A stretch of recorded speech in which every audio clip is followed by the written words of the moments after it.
And flowers, 15.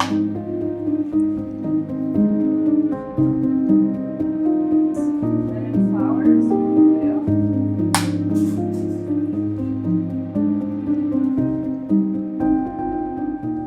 introduce yourself.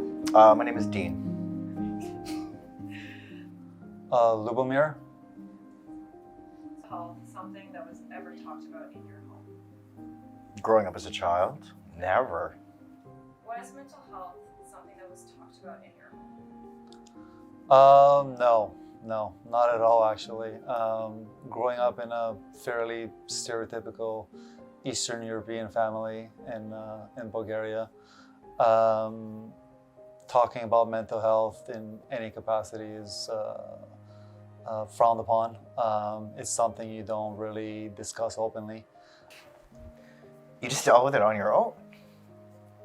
So, wow.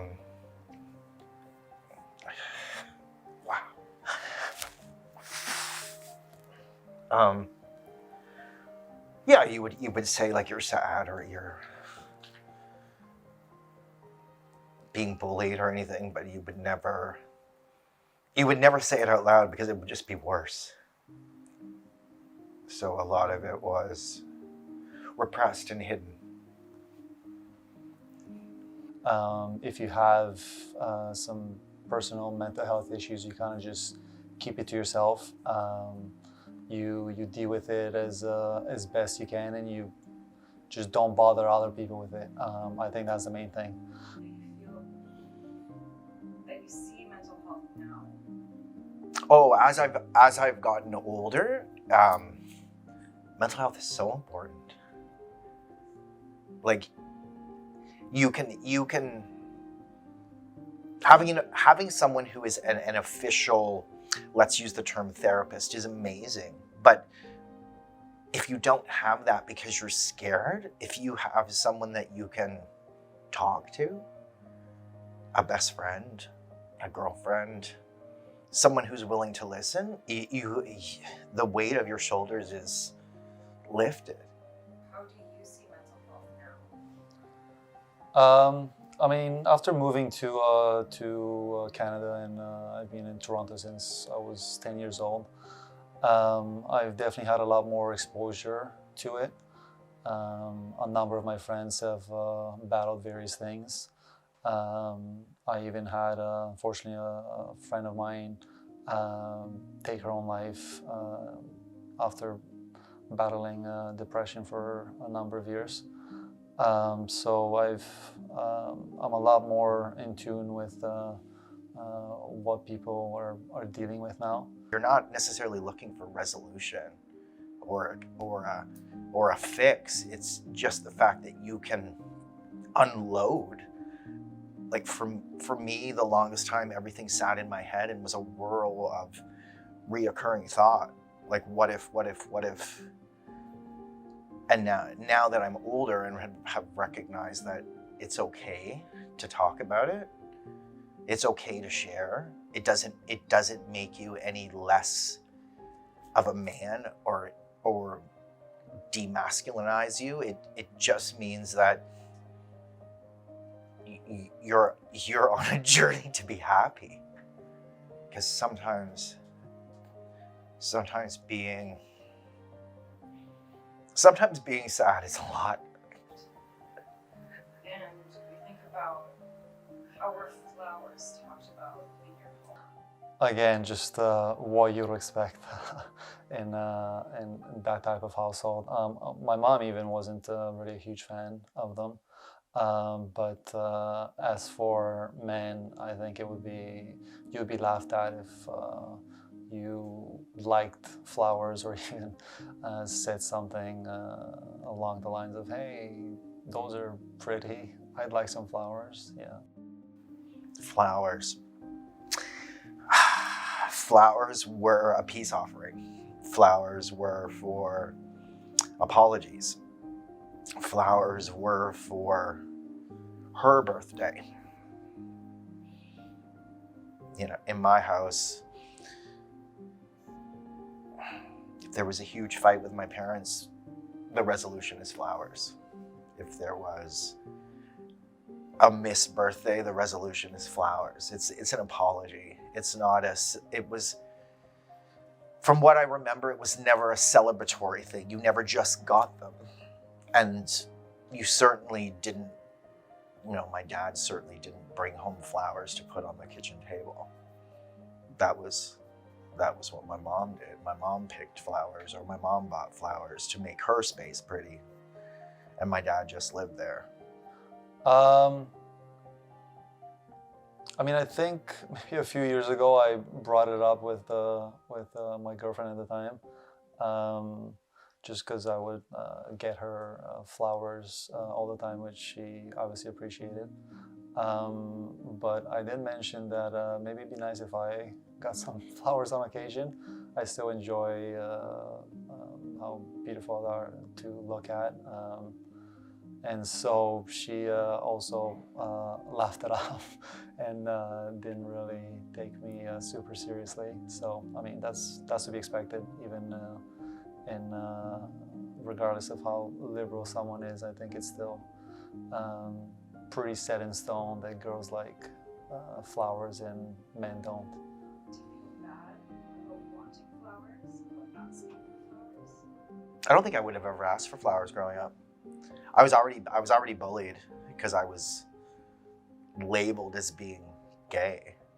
So, I mean, whether I knew it or not, I was already labeled it. So therefore, why would I fall into a stereotype just to be beat up or mocked even more? I mean, I don't think it was as much of a sort of emotional response to the flowers themselves, or what it entails receiving flowers. It's just, I think, nothing more than I find them pretty to look at. So why not? I even go out of my way to buy flowers on occasion just to have them around in my home. Nice to smell and to look at. So. If you even got a chance to say that you wanted flowers and that you never really got that moment, what maybe changed? What was the moment that changed for you? I don't necessarily think it was like a moment. I think it was an event. I think it was maturing and finally coming into being comfortable with me, like finally finding my person and realizing that, I can live in it as a couple, and we can be happy, and there was no animosity sending flowers to say I miss you, and getting them back, you just got a little feeling in like a butterflies in your stomach, because you knew that this was your person. And so I think it was events, like major events, like meeting my now husband, getting married, having a heart attack, my husband having a stroke. These are events, and they're big. I mean, getting married is a big positive thing for many. Sometimes it's a negative, but let's talk about the positive part.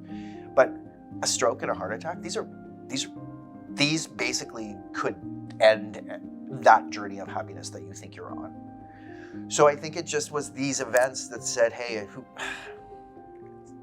celebrate. So as you know, we started this campaign because of a small insight. So to give you a little backstory, myself and Caitlin was downstairs photographing you later. Right. We found this insight that told us that 60% of men have admitted they like flowers. They're afraid it's going to emasculate them. And from that, it led us to another stat that told us that 88% of men won't receive their first bouquet of flowers until a funeral. Right. So hearing that and digesting that, would you be comfortable sharing how that makes you feel, what your thoughts are? Yeah, I mean, that's not really all that surprising, unfortunately. Even if you do show an interest in receiving flowers, even in, I would say, Toronto is probably one of the most liberal, progressive societies. So it's not like we're living in a far more patriarchal society.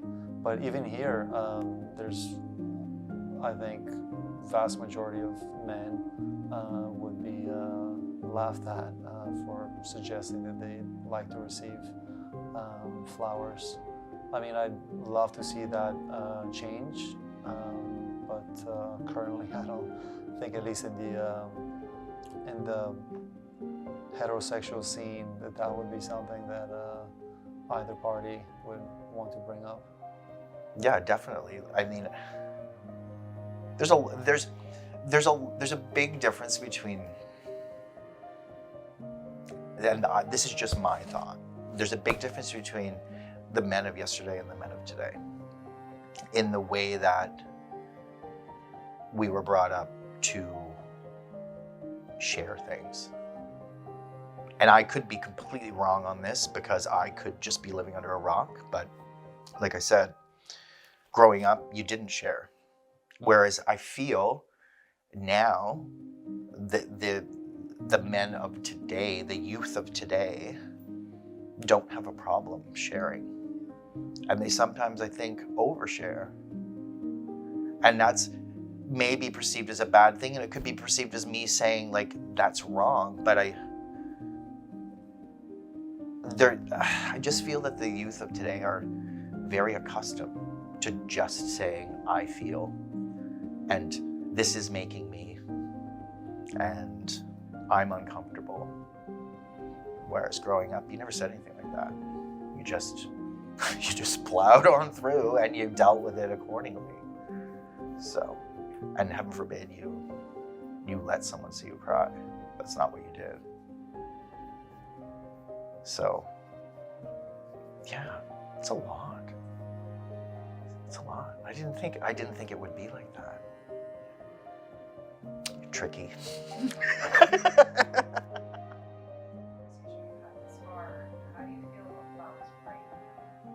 general?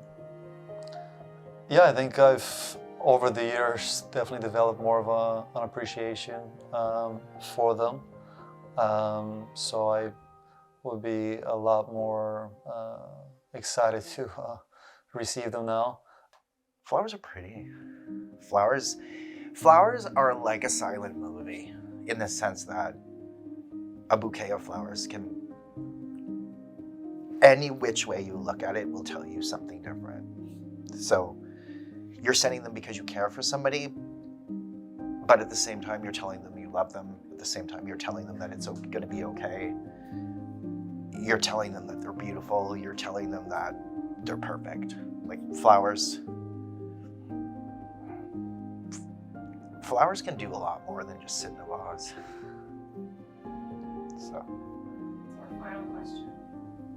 Do you feel like there's been a progressive change to how we as a community view men's mental health? Like I said, more or less the last decade or so. Prior to that, other people didn't bring it up at all, or just no one that was sort of a masculine presenting man had any interest in. And over the years, obviously, we've all seen the various shows and things like that, where as a man having a shrink is just embarrassing almost. So I'm glad that we've finally progressed to a place where men can have a therapist without being judged for it. I think there has been a change in how we view men's mental health. I don't think it's a big enough change, but I think there has been a change. I think more men are embracing the fact that it's okay to talk feelings, and it's okay to emote what you're feeling inside. Like if you need to let out a huge laugh, or you need to shed tears, or you need to be angry, it's okay, and people are allowed to see that. I don't think enough men are doing it. I think if we could somehow remove that stigma that being macho means stoic and not sharing anything, if we could somehow figure out a way to chip away at that even more, I think we'd have a lot more. I think we'd have less problems. And I don't even know where those problems exist, but I just think we would have less problems because people would be, I don't want to use the term mushy, but I think people would be, potentially be more empathetic to their neighbors or empathetic to their surroundings, because a lot of times we're caught up in ourselves, and we're caught up in things that we haven't figured out. And if we could just share them, it's probably not as tangled as we think it is.